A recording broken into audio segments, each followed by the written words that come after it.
stated this before and I say it again. It depends on the Muslim country.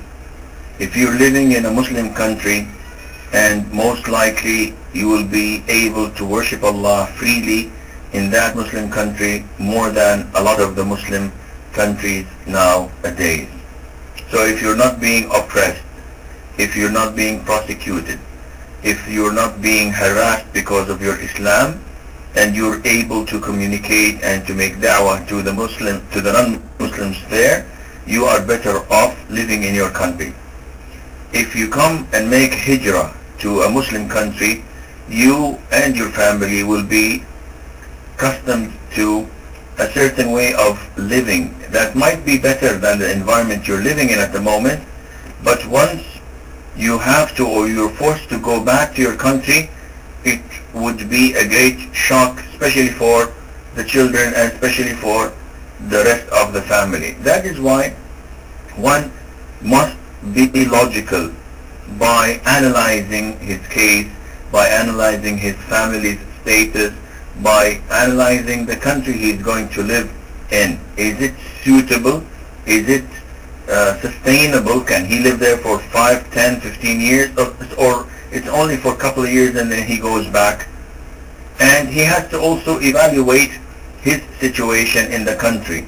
In places like England, for example, I was in England last week. MashaAllah, the brothers and sisters are enjoying a lot of lectures, are living an Islamic life among each other's community.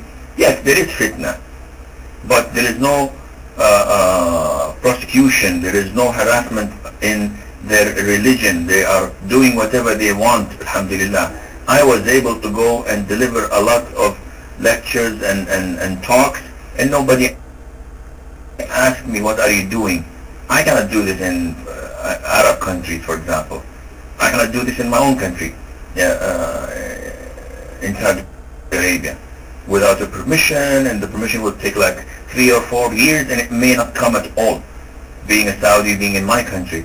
So imagine this happening in Egypt, happening in the Gulf, happening in elsewhere. It is definitely Islamically the best to live. But would it be the best solution for you, thinking that I'm making hijrah? Are you thinking that I'm going to meet people like the companions of the Prophet ﷺ, who would welcome me, like the Ansar, who would open their houses for me? But you'll be shocked and surprised when you come and find the reality is not what you have imagined. I'm not saying this to be pessimistic or to scare you away. I'm just wanting you to be realistic and to evaluate the situation inside out, and then inshallah you would be able to make the right decision.